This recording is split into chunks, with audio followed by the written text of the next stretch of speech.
अस्सलामुअलैकुम। आप देख रहे हैं YouTube channel and GS academy. ठीक है, आज हम कर रहे हैं 9th class lecture number 3 and question number 1। ठीक है, क्वेश्चन नंबर 1 स्टार्ट करने से पहले मैं आपको बताऊंगा जो पहला प्रीवियस लेक्चर था हमारा लेक्चर नंबर 2।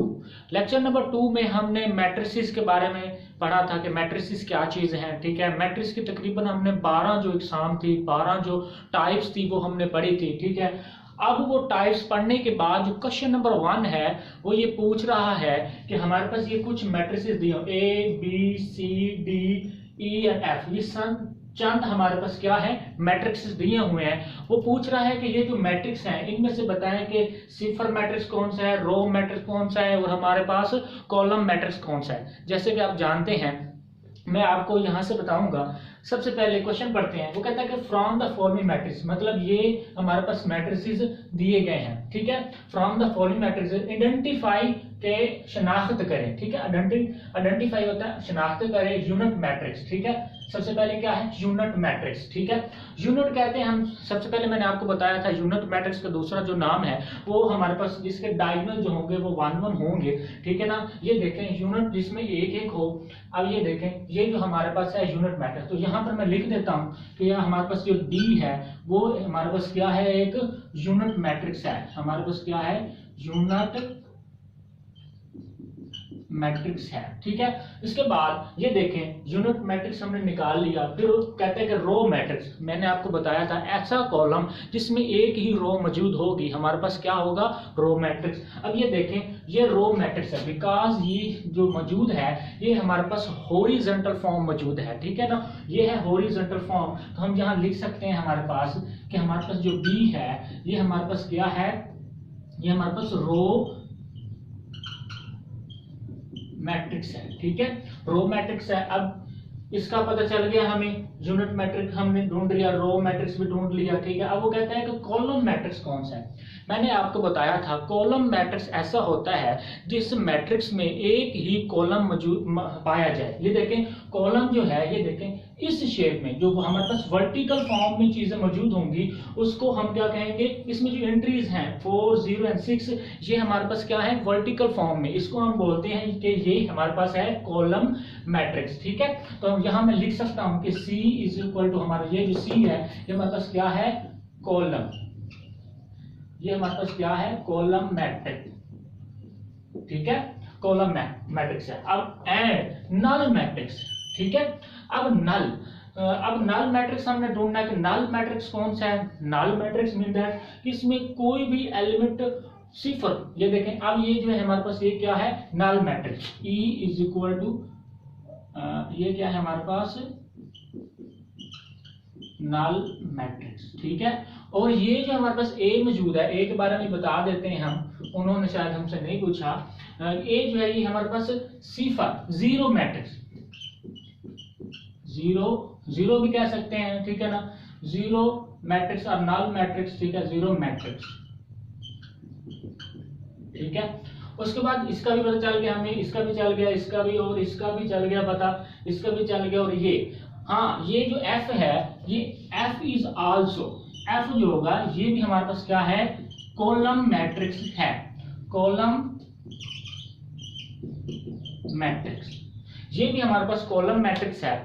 अब आपको पता चल गया कि कौन सा हमारे पास नल मैट्रिक्स है। ठीक है ना, ये देखें ये नल मैट्रिक्स है, नल मैट्रिक्स और जीरो मैट्रिक्स है। ये हमारे पास रो मैट्रिक्स है, ये हमारे पास कॉलम मैट्रिक्स है, ये भी कॉलम मैट्रिक्स है। और ये हमारे पास क्या है ये हमारे पास क्या है, ये हमारे पास मौजूद है, मैंने आपको बताया है यहाँ पर डी।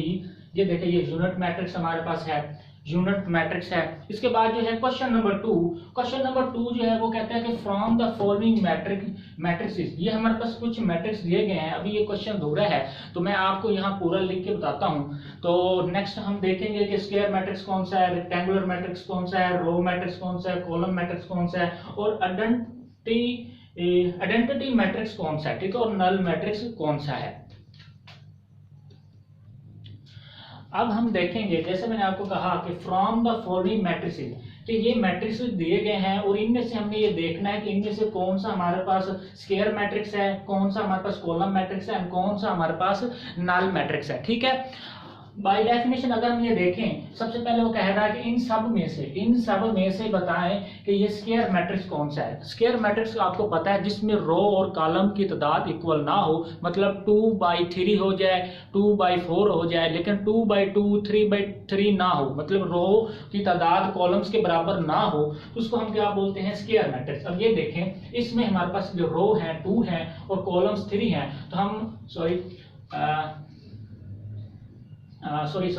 हाँ, तो पहले हम ये देखते हैं कि रेक्टेंगुलर का देखते हैं। मैं आपको रेक्टेंगुलर का बता रहा था, रेक्टेंगुलर में रो और कॉलम्स की तादाद बराबर नहीं है। ये देखें, तो सबसे पहले हम मैट्रिक्स ये देखते हैं, इसके लिहाज से हम क्वेश्चन को हल करते हैं। स्क्वायर मैट्रिक्स कौन सा है? स्क्वायर मैट्रिक्स जिसमें रो और कॉलम्स की तादाद जो हो वो 1 हो, ठीक है, रो और कॉलम्स की तादाद 1 हो। अब यहाँ पे रो और कॉलम की तादाद 1 है, तो हम यहाँ लिख सकते हैं कि ये जो हमारे पास स्क्वायर मैट्रिक्स है 3, ये जो 3 है हमारे पास वो स्क्वायर मैट्रिक्स है, ठीक है। उसके बाद वो कह रहा है कि रेक्टेंगुलर मैट्रिक्स कौन सा है, रेक्टेंगुलर मैट्रिक्स, ठीक है।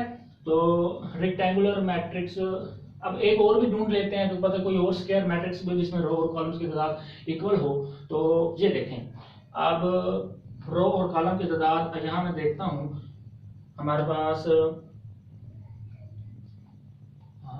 हाँ, यहाँ भी रो और कॉलम की तादाद बराबर है और यहाँ भी रो और कॉलम की तादाद बराबर है। मैं यहाँ लिख सकता हूँ कि ये हमारे पास क्या है, हमारे पास स्क्वायर मैट्रिक्स है। ये 4, मतलब ए जो है हमारे पास, मैं कहूँ ए में से तीसरा और ये जो 4 है हमारे पास, 3 और 4, ये हमारे पास क्या है, स्क्वायर मैट्रिक्स। अब क्या है, रेक्टेंगुलर मैट्रिक्स। रेक्टेंगुलर मैट्रिक्स जो मैंने पहले आपको बताया था कि जिसमें रो और कॉलम्स की तादाद बराबर ना हो, उसको रेक्टेंगुलर मैट्रिक्स बोलते हैं, ठीक है। तो ये देखें, इसमें रो और कॉलम की तादाद बराबर नहीं है, तो मैं यहाँ लिखूंगा कि बी, ये बी मतलब बी का जवाब जो है, बी में से हमारे पास ये 1, ठीक है, ये 1 भी हमारे पास रेक्टेंगुलर है। और देखें, इसमें भी रो और कॉलम्स की तादाद इक्वल नहीं है, तो ये भी हमारे पास क्या होगी, यहाँ पर 3 हमारे पास रो बन रही है और 2 कॉलम्स बन रहे हैं, मतलब ये रेक्टेंगुलर हो। रेक्टेंगुलर की जो डेफिनेशन थी उसमें रो और कॉलम्स की जो तादाद थी वो डिफरेंट थी, ठीक है। अब ये हमारे पास ये भी हो गया, समझो ये भी हमने हल कर लिया, ये भी हल कर लिया, उसके बाद ये भी हल कर लिया है, और रो और कॉलम्स की तादाद इसमें भी इक्वल नहीं थी, और इसमें हमने लिखा है 1 और 5, हाँ, इसमें भी रो और कॉलम्स की तादाद इक्वल नहीं है। और इसमें देखें, ये इसमें है रो और कॉलम्स की तादाद इक्वल है कि नहीं, देखते हैं हम।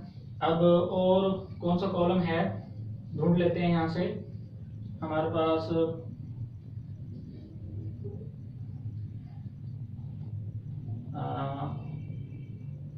अब इसमें भी रो और कॉलम्स की तादाद जो है ना वो इक्वल नहीं है। इसका भी हम लिख सकते हैं कि ये 2 जो है, ये भी रो और कॉलम इसमें भी इक्वल नहीं है तादाद, ठीक है। और उसके बाद ये, हाँ, इसमें भी नहीं है, ये हमने लिख लिया है। और उसमें और देखें रो और कॉलम्स की तादाद, हाँ, इसमें भी रो और कॉलम की तादाद जो है वो इक्वल नहीं है, ठीक है। सॉरी, ये तो हमारे पास कौन सा है, जहाँ पहले लिख लेते हैं जो हमें आसानी से मिल जाए, ये डी जो है हमारे पास, ये हमारे पास क्या है, ये कॉलम है, इसमें एक ही कॉलम मौजूद है, ठीक है। और उसके बाद हम इसका चलो मिल गया हमें। और उसके बाद ये देखें, ये हमारे पास ये हमारे पास कौन सा है, ये हमारे पास है जी रो, इसमें एक ही रो मौजूद है। सॉरी, ये भी कॉलम है हमारे पास, ठीक है, ये भी कॉलम है, ये रो है हमारे पास। ये देखें 6, ये डी जो है हमारे पास, ये हमारे पास रो हो गई, ठीक है। और यहाँ इसका नंबर लिख देते हैं, कौन सी रो है, ये हमारे पास रो है, और ये हमारे पास कॉलम है। ये क्या है, हमारे पास कॉलम है, ठीक है, ये हमारे पास कॉलम है। अब ये भी मिल गया हमें। बाकी ये देखें, इसमें रो और कॉलम की तादाद इक्वल है, तो रो और कॉलम की तादाद जिसमें इक्वल हो, ये देखें इसमें R1 R2 R3 है, ठीक है, R1 R2 एंड R3, और इसमें C1 C2 एंड C3। तो ये हमारे पास स्क्वायर मैट्रिक्स बन गया, ठीक है। ये हमारे पास जो 8 है, ये हमारे पास स्क्वायर मैट्रिक्स है, ये वाला, ये स्क्वायर मैट्रिक्स, इसमें रो और कॉलम की तादाद इक्वल है, तो यहाँ इसमें ये भी ऐड कर देंगे कि ये भी हमारे पास क्या है, स्क्वायर मैट्रिक्स है। ये हमने कॉलम भी ढूंढ लिया है, ठीक है। अब नल मैट्रिक्स रह गया। नल मैट्रिक्स में देखते हैं जिसमें कोई भी एलिमेंट, सारे एलिमेंट सिफर हों, तो नल मैट्रिक्स कहलाता है। तो हम यहाँ लिख देंगे कि ये जो सिफर है, ये हमारे पास यहाँ में इस तरह, ये हमारे पास क्या है, नल मैट्रिक्स।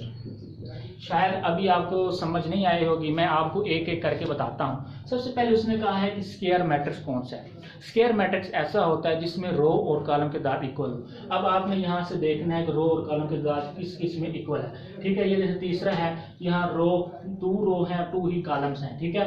उसके बाद 4 में है, इसमें भी 2 रो है 2 ही कॉलम्स हैं, इसमें 3 रो है 3 कॉलम्स हैं, ठीक है। ये मैंने 3 के 3 लिख लिए। फिर उसने कहा कि रेक्टेंगुलर मैट्रिक्स जो होता है उसमें रो और कॉलम की तादाद इक्वल नहीं होती। तो ये देखें मैंने यहाँ लिख लिया बी का जवाब। ये पहला, इसमें 2 रो और 3 कॉलम्स हैं, इसलिए मैंने 1 यहाँ लिखा कि क्योंकि ये रेक्टेंगुलर मैट्रिक्स बन गया।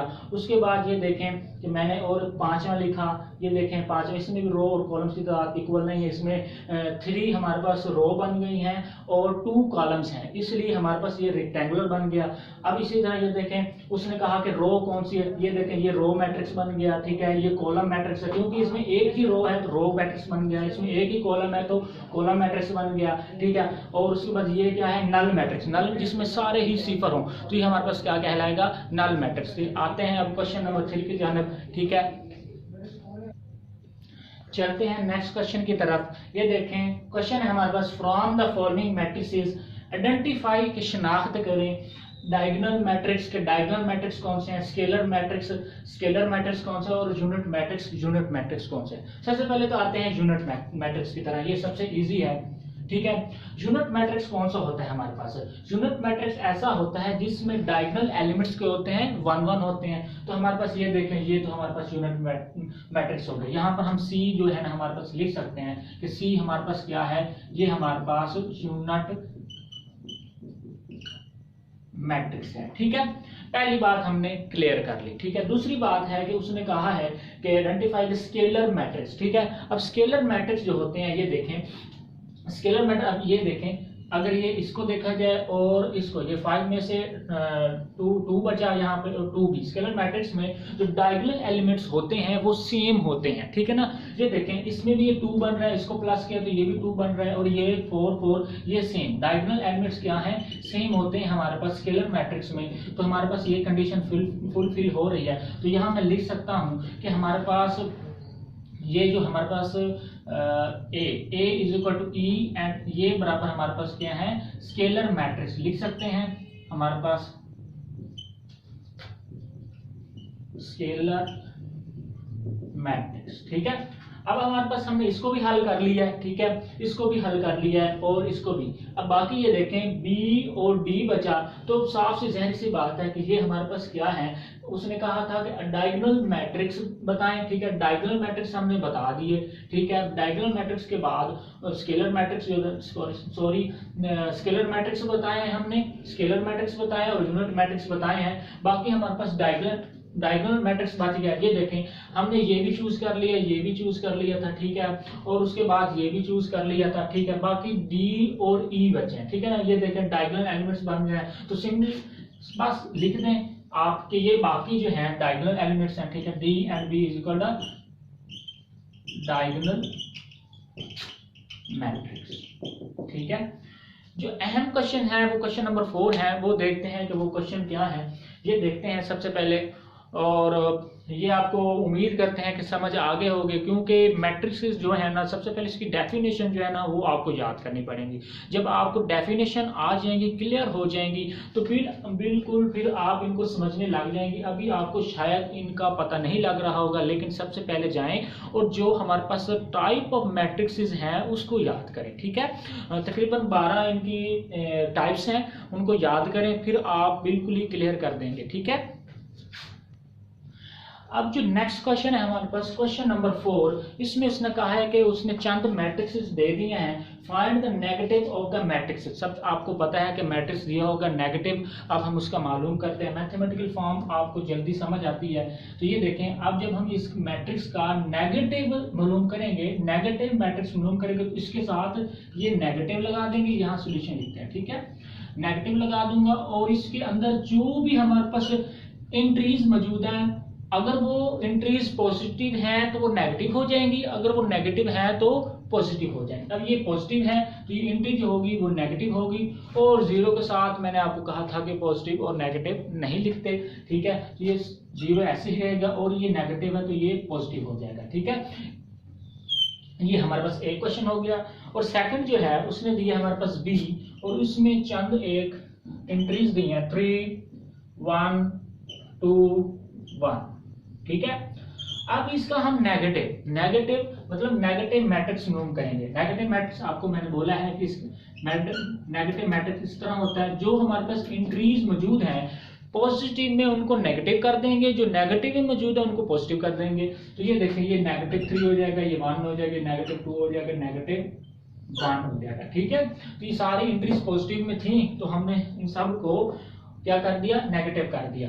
अब हमारे पास जो सी है, हमारे पास सी गिवन दैट है मैट्रिक्स, तो उसमें हमारे पास 2 है, 6 है, 3 है एंड 2 है। अब इनका हम नेगेटिव मालूम करेंगे, जिस तरह इसका किया, अब इसी तरह ये नेगेटिव सी। अब हम इनका नेगेटिव मैट्रिक्स मालूम करेंगे। ये पॉजिटिव एंट्रीज हैं तो ये नेगेटिव एंट्रीज हो जाएंगे, ये नेगेटिव एंट्री हो गई, ये भी नेगेटिव एंट्री होगी, ये भी नेगेटिव एंट्री होगी, और ये भी नेगेटिव एंट्री हो गई, ठीक है।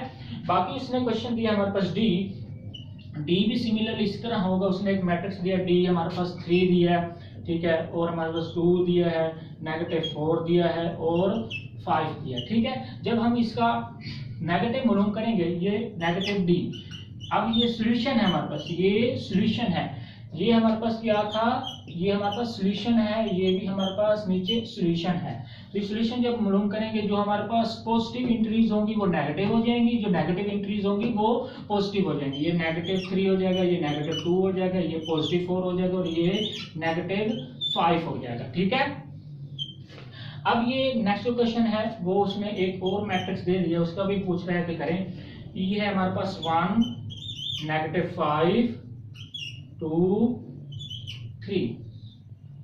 अब हम जब इसका सॉल्यूशन फाइंड करेंगे, ठीक है, जब हम सॉल्यूशन फाइंड करेंगे तो ये नेगेटिव ई हो जाएगा, और जो हमारे पास पॉजिटिव एंट्रीज हैं वो नेगेटिव एंट्रीज हो जाएंगी, जो नेगेटिव एंट्रीज हैं वो पॉजिटिव। ये अब ये पॉजिटिव एंट्री है तो ये नेगेटिव हो गई, ये नेगेटिव एंट्री है तो ये पॉजिटिव एंट्री होगी, ये पॉजिटिव है तो ये नेगेटिव होगी, और ये पॉजिटिव है तो ये नेगेटिव होगी, ठीक है। ये हमारे पास इस तरह क्वेश्चन नंबर 4 भी कंप्लीट हो गया।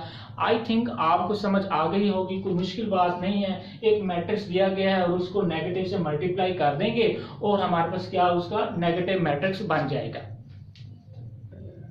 अब जो नेक्स्ट क्वेश्चन है हमारे पास, क्वेश्चन नंबर 5। क्वेश्चन नंबर 5 में वो कह रहा है find the transpose of each of the following matrix. उसने चंद मैट्रिसेस दिए हैं और वो कह रहा है कि इनका ट्रांसपोज। सबसे पहले तो मैं आपको ट्रांसपोज के बारे में बता दूं। हमने पढ़ा था अगर कोई हमारे पास एक मैट्रिक्स दिया गया है, अगर हम उसके रो को कॉलम में कन्वर्ट कर दें या कॉलम को रो में कन्वर्ट कर दें तो उसको क्या कहते हैं, ट्रांसपोज, ठीक है। अब यहाँ मैं आपको मैथमेटिकली फॉर्म में करके दूंगा ताकि आपको ज्यादा क्लियर हो जाए। जो हमारे पास एक क्वेश्चन है ए, जो हमने उसने हमें दिया ए, ये 0 दिया है, 1 दिया, -2 दिया। अब हम सॉल्यूशन में जब इसका ट्रांसपोज ए के ऊपर छोटा सा टी, ए के ऊपर छोटा सा टी जब डालेंगे तो इसका मतलब होगा कि हम इस मैट्रिक्स का क्या ले रहे हैं, ट्रांसपोज ले रहे हैं, ठीक है। जब इसका ट्रांसपोज, जैसे कि मैंने आपको बताया है कि हम जो मौजूद है हमारे पास ये एंट्रीज, जो हमारे पास ये देखें ये रो में मौजूद है एंट्रीज, ठीक है ना।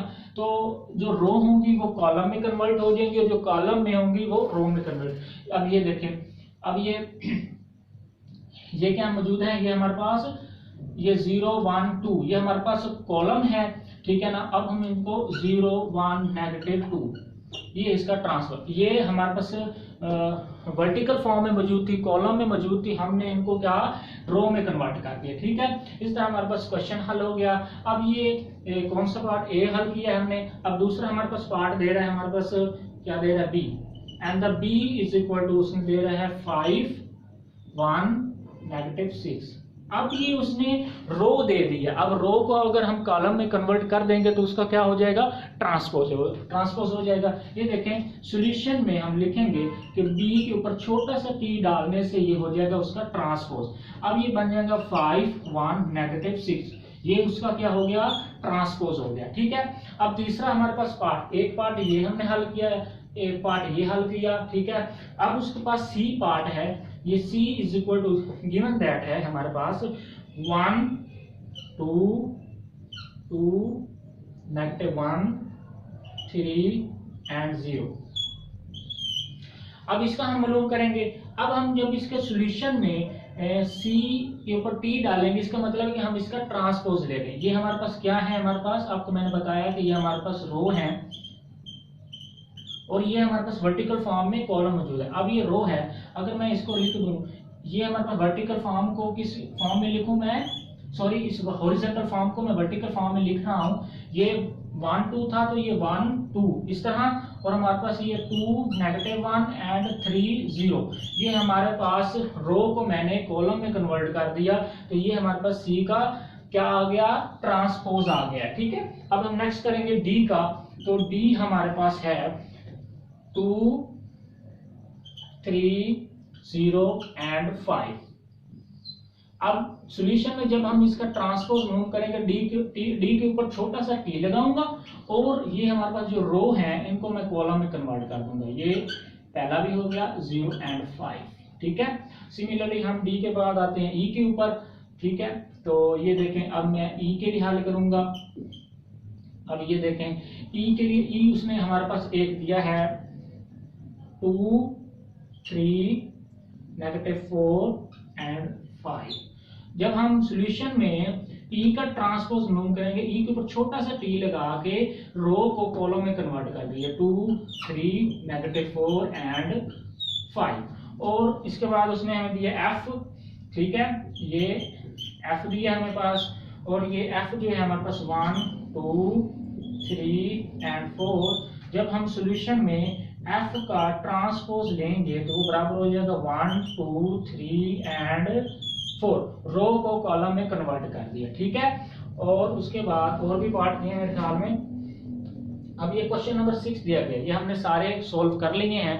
आपको पता चल गया कि हमने उसका ट्रांसपोज किस तरह लेना है। कोई एक मैट्रिक्स दिया होगा, उसके रो को कॉलम में कन्वर्ट कर दिया तो उसका क्या होगा, ट्रांसपोज हो गया। ठीक है, अब देखें क्वेश्चन नंबर 6 में उसने कोई से दो मैट्रिक्स दे दिए, मैट्रिक्स ए दिया और मैट्रिक्स बी दे दिया। ठीक है, अब वो कहता है कि वेरीफाई करें कि अगर ए के ट्रांसपोज का ट्रांसपोज लें तो वो मैट्रिक्स ए आ जाता है, जो उसने क्वेश्चन में यूज किया था। ठीक है, तो क्वेश्चन में यूज किया था, तो ये देखें, सबसे पहले हम ये मैट्रिक्स ए लेंगे, हमारे पास जो गिवन दैट है, यहाँ लिख देंगे कि ये जो हमारे पास गिवन है मैट्रिक्स ए जो है 1 2 0 एंड 1 है। अब देखिए सॉल्यूशन में सबसे पहले क्या करेंगे कि हम पहला ट्रांसपोज लेंगे। ठीक है, अब ये देखें, ए के ऊपर छोटा सा टी डालने से हमारे पास क्या होता है कि हम रो को जो है ना वो कॉलम में कन्वर्ट कर देंगे, तो क्या हो जाएगा हमारे पास, वो क्या बन जाएगा, उसका ट्रांसपोज बन जाएगा। अब मैं इस रो को कन्वर्ट कर रहा हूँ कॉलम में, ये 1 2 है तो ये 1 2 ये हमारे पास वर्टिकल फॉर्म में आ गया, और ये 0 1 ये हमारे पास क्या आ गया, ट्रांसपोज। अब वो कहता है कि ट्रांसपोज का भी ट्रांसपोज ले। अब इस ट्रांसपोज को अगेन ट्रांसपोज लूंगा, एक ट्रांसपोज और ब्रैकेट लगा के एक ट्रांसपोज दोबारा लूंगा, तो इसको दोबारा ये देखें, अब इस रो को मैं कन्वर्ट कर दूंगा। अब ये देखें, अब मैं इस कॉलम को, अब इसमें कॉलम को कन्वर्ट करूंगा, अपने कॉलम को रो में कन्वर्ट करूंगा। अब ये 1 2 है, यहाँ 1 2 0 एंड 1। ठीक है, तो ये हमारे पास ये देखें कि ये जो है ये हमारे पास ए मैट्रिक्स इक्वल है कि नहीं, ये देखें सिमिलर, बिल्कुल सेम टू सेम। हम कह सकते हैं यहाँ पर कि ए के ट्रांसपोज का ट्रांसपोज बराबर है ए के। ठीक है, सिमिलरली इसका बी पार्ट भी है हमारे पास। वो कहता है बी पार्ट में, ये क्वेश्चन 1 था इसका पार्ट, और ये हमारे पास पार्ट 2 है। वो कहता है कि बी के ट्रांसपोज का ट्रांसपोज लें तो बराबर होता है हमारे पास बी के। ठीक है, अब ये देखते हैं कि कैसे, अब देखते हैं कैसे। ये देखिए, हम लेते हैं बी सबसे पहले सॉल्यूशन में मैट्रिक्स लेट कर लेते हैं 1 2 0 एंड 2। अब हम इसका जनाबे वाला ट्रांसपोज लेंगे। ट्रांसपोज मैंने कहा कि रो को कॉलम में कन्वर्ट कर देना है, ये 1 1 हो जाएगा 1 1 एंड 2 एंड सिफर। ठीक है, अब वो कहते हैं कि दोबारा ट्रांसपोज लें। अब ये दोबारा टी का दोबारा ट्रांसपोज लेंगे, तो ये देखें, आप देखेंगे कि दोबारा ट्रांसपोज लेंगे तो वही एक चीज बन जाएगी। अब ये रो को, अब ये कॉलम को रो में कन्वर्ट करूंगा, ये 1 1 एंड 2 एंड सिफर। ठीक है, अब ये देखें कि ये जो दोनों हैं सेम है, ठीक है। अब मैं लिख सकता हूं कि बी के ट्रांसपोज का ट्रांसपोज बराबर है बी के, ठीक है। तो ये हमारे पास प्रूफ हो गया। तो आज हमने एक्सरसाइज 1.2 कंप्लीट कर दी, ठीक है।